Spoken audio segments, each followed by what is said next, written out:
Hey y'all, Blade Angel here, and going along with your suggestions, we'll be doing Japanese cars for this video. Also, I'd like to mention that I went pretty easy on German cars, but apparently a lot of people still got upset and called me a bloody Yank. Hopefully you JDM fans are actually have a lighter mood. Just remember to not take these videos too seriously, but let's just have fun, so let's get on with it.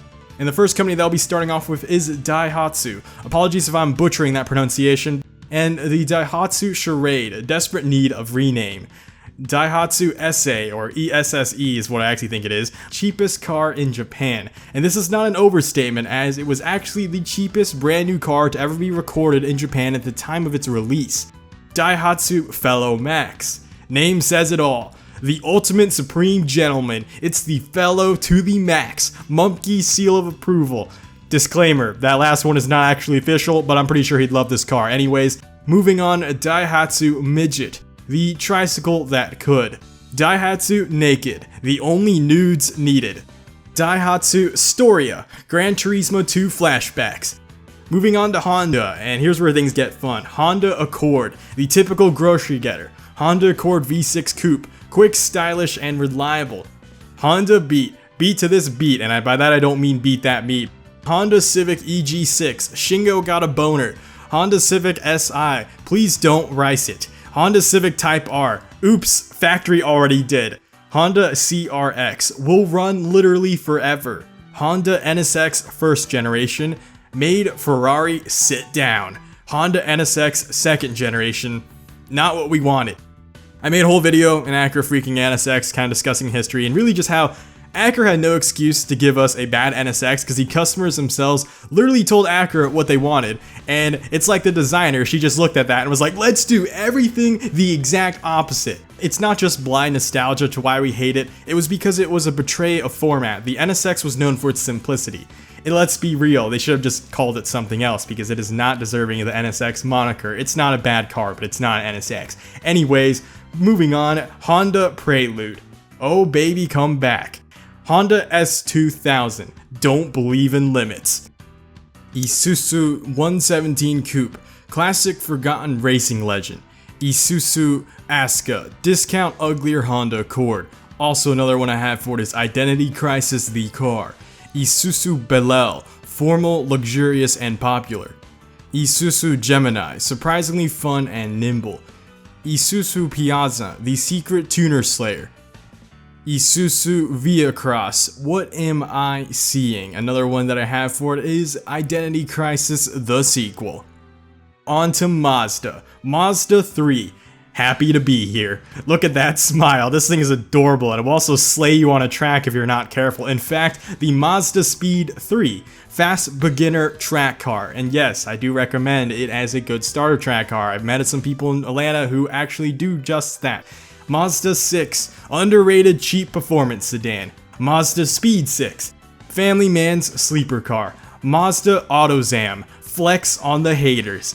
And also, AutoZam manual girl is still best waifu. That is not 4 words, I just wanted to mention that. Mazda Cosmo, always respect your elders. Mazda Demio, or Demio, I don't know how to say it, apologies once again. Your throwaway starter car. Mazda Speed Protege, simple, cheap, and fast. Mazda Miata NA, second best pop-up headlights. Mazda Miata NB, rust here, rust everywhere.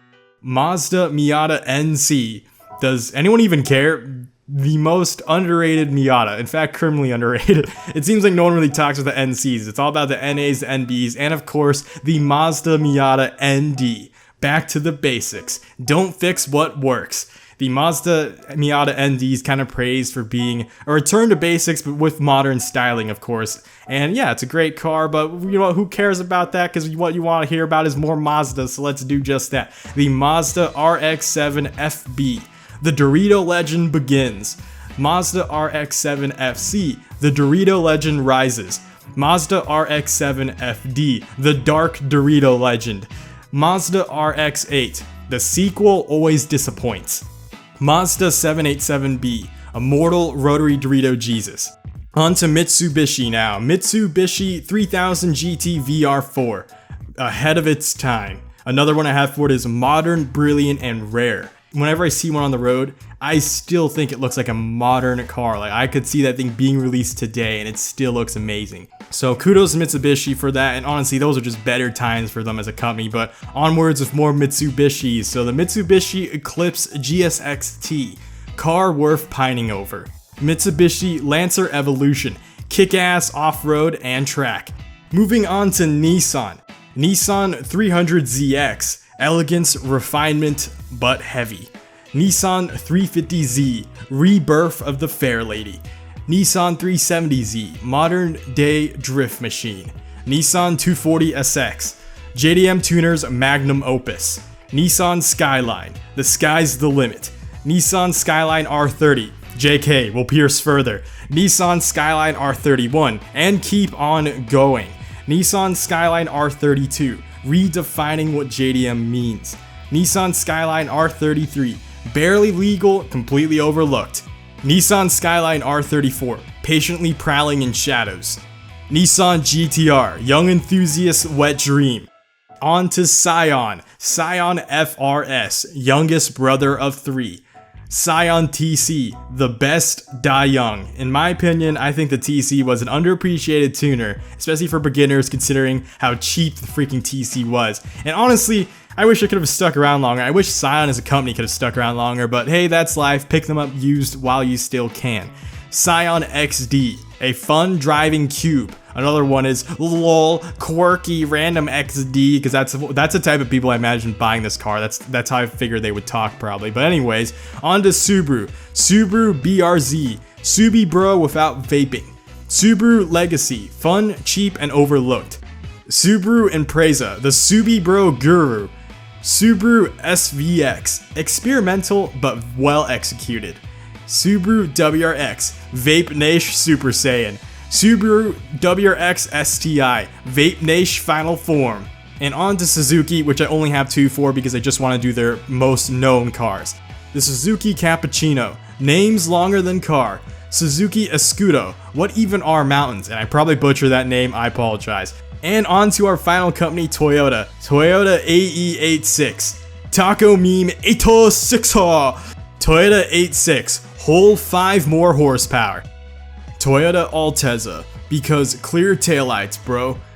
Toyota MR2, the suicidal death trap. Toyota Avalon, Lexus elegance, half price. Toyota Camry, the quintessential non-car guy, and just for the sake of this example, we're gonna call non-car one word. We could just also do quintessential non-car guy. You know, let's do that, get rid of the word the. Moving on, Toyota Camry V6, shares engine with supercar. Toyota Celica, young teens Hoonmobile. Toyota Corolla, parents' go-to choice. To all the people who got stuck with a Corolla because your parents gave you one, appreciate the damn thing. You thought I was gonna say something like, haha, your life sucks? Nah, man, drive that thing for as long as it runs. Appreciate it, you know, be thankful for that freaking Corolla. Anyways, Toyota Isis, name didn't age well. Toyota Prius, the worst car ever. Do not buy one, seriously. Toyota Solara, the sporty Camry coupe. Toyota Supra Mark I, faster Celica in disguise. Toyota Supra Mark II, the forgotten middle child. Toyota Supra Mark III, a legendary engine starts. Toyota Supra Mark IV, the fast and furious. I also have another one. Speed isn't a birthright. And by that I mean that Toyota may not have started off as what people perceive to be a company to make a fast car, but as the decades went by, we've learned that the Supra has taught us that hard work and dedication can defeat even the mightiest of foes. It was proof that centuries of experience, engineering, and hundreds of thousands of dollars isn't what made you worthy of being a legend. And that is why I think the Supra is an amazing car. Unfortunately, it is not how I'm going to finish this video off because we need to talk about the 2019 Toyota Supra. I want to cry. I don't want to finish on a sour note, so Toyota Vitz, worst Gran Turismo starter. Okay, that's still pretty bad. Toyota Yaris, Herder car. Alright, that's actually the last car for this list, and oh crap, that's a horrible way to finish this off. You know what, we'll do some technicalities, alright? So, for these last few entries, I'm gonna mention them, and I know someone's gonna be like, well, technically, they're from the American luxury division, so they're not actually Japanese. Okay, The ones I'm gonna pick are technically more Japanese than they are American, so we'll just let them slide. Acura Integra, VTEC without rice or disrespect. Lexus LFA took world by surprise. And our final car on this list, Infiniti G35. Skyline, but not really.